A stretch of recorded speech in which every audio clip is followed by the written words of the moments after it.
Class 9th English book beehive. इसका 4th lesson का name है अ ट्रूली ब्यूटीफुल माइंड।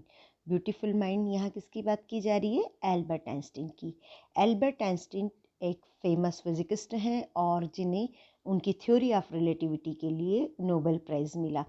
लेकिन यहाँ पर जो टाइटल है वो उनके खूबसूरत दिमाग की बात की जा रही है। यानी खूबसूरत दिमाग सिर्फ नए नए आविष्कार ही नहीं करता बल्कि शांति और मानवता के लिए भी सोचता है। तो शुरुआत होती है कि अल्बर्ट आइंस्टीन का जो जन्म है वो 14 मार्च 1879 को जर्मन सिटी में हुआ था। लेकिन ऐसा नहीं है कि उनको बचपन से ही बहुत महान पैदा हुए थे, बल्कि उनकी मदर उनके हेड को देख के सोचती थी कि उनका हेड इतना बड़ा था कि उनको लगता था कि वो सन की हैं। वो 2.5 साल के हो गए तब तक वो बोलते नहीं थे, और जब वो बोलना सीखे तो वो हर बात को 2-2 बार बोलते थे। आइंस्टीन को पता ही नहीं था कि दूसरे बच्चों से क्या बात करना, तो लोग उन्हें ब्रदर बोरिंग कहते थे। और जो उनके हमेशा वो मैकेनिकल टॉयज़ के साथ में ही खेला करते थे। उनको मैकेनिकल टॉयज़ जो है बचपन से ही बहुत पसंद थे। और जब उनकी बहन का बर्थ हुआ तो उनको चूँकि हर चीज़ में मैकेनिकल ढूँढने की आदत थी, तो वो उनकी बहन का जब बर्थ हुआ तो वो बोलते हैं कि बहन का नाम था माज़ा, तो वो कहते हैं कि बहुत अच्छा, लेकिन इसके व्हील्स कहाँ हैं? क्योंकि उनको लगता है कि उनकी बहन भी एक टॉय है। तो वो पूछते हैं कि इसके व्हील्स यानी पहिए कहाँ हैं?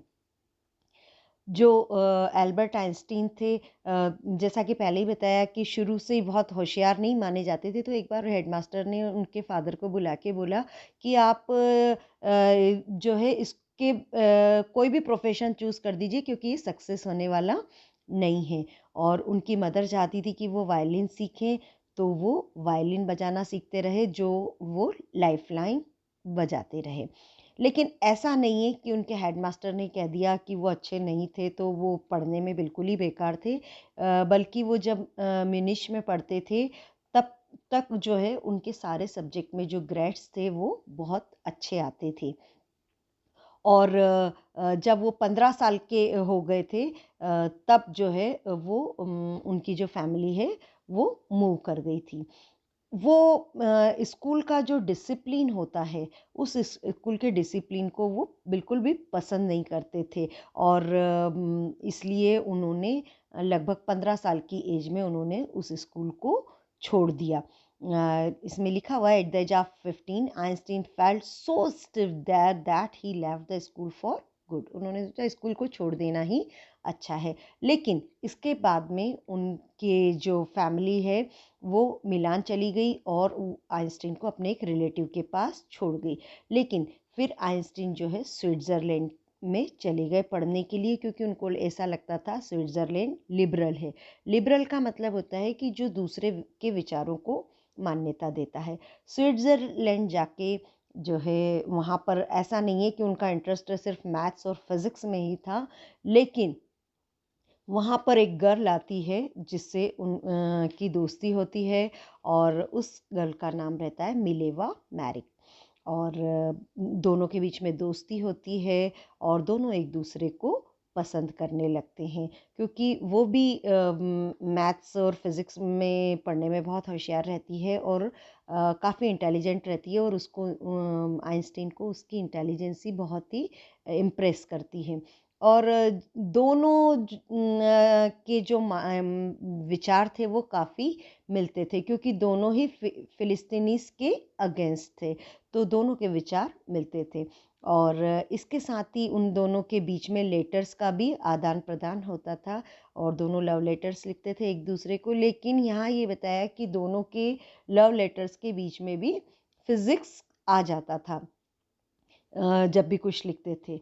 फिर 1900 में जब वो 21 ईयर के थे तब अल्बर्ट आइंस्टीन ने ग्रेजुएट अपना कंप्लीट किया, लेकिन उनकी जॉब नहीं लगी थी। लेकिन 1902 में वो टेक्निकल एक्सपर्ट की जॉब करने लगे। लेकिन यहाँ पर जो उनका डेस्क ड्रॉअर था उसमें वो जो है अपने सीक्रेट्स रखते थे। क्योंकि उनका जो जॉब था वो असेसमेंट था, जो दूसरे साइंटिस्ट थे उनका वर्क को वो असेस करते थे, लेकिन इसके साथ ही वो अपना चुपचाप भी काम करते रहते थे। 1905 में जो है उनका पेपर जो है पब्लिश हुआ स्पेशल थ्योरी ऑफ रिलेटिविटी का, E=mc² पर। तो इसके बाद में वो शादी करना चाहते हैं जो उनको मिली थी उनकी फ्रेंड मिलेवा मैरिक, लेकिन उनकी मदर तैयार नहीं थी। उनको लगता था कि वो भी बुक पढ़ने में ही रहेगी और दोनों एक जैसे ही हो जाएंगे। इसके साथ ही वो उनसे 3 साल बड़ी थी, लेकिन एल्बर्ट आइंस्टीन फिर उनसे शादी कर लेते हैं। और और शादी होने के बाद में उनके 2 बेटे भी होते हैं।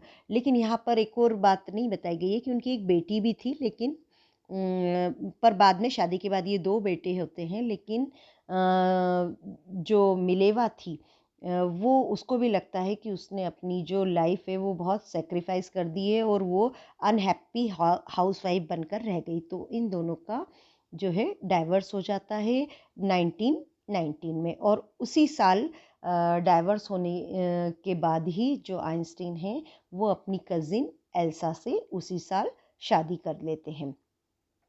तो यहाँ तक उनकी पर्सनल लाइफ के बारे में बताया, लेकिन इसके बाद में शुरू होती है उनका वर्ल्ड फेम।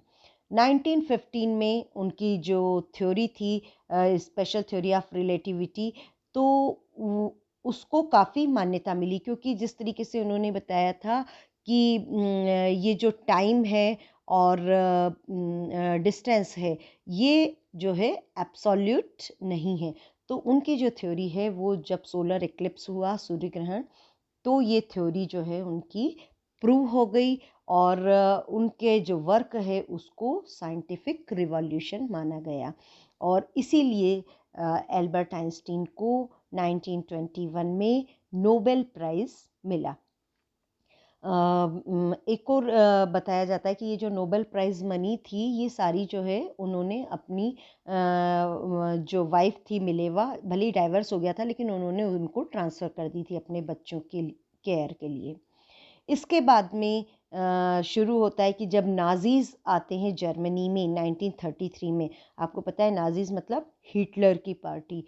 तो ये काफ़ी परेशान होने लगते हैं और उनको ऐसा लगता है कि नाज़ीज़ जो है एटम बम बना सकते हैं।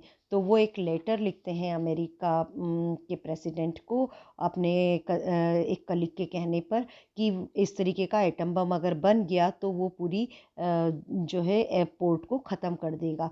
तो इस आधार पे अमेरिका भी एटम बम बनाता है और जापान में हिरोशिमा और नागासाकी सिटी पर 1945 में जो है वो ब्लास्ट कर देता है।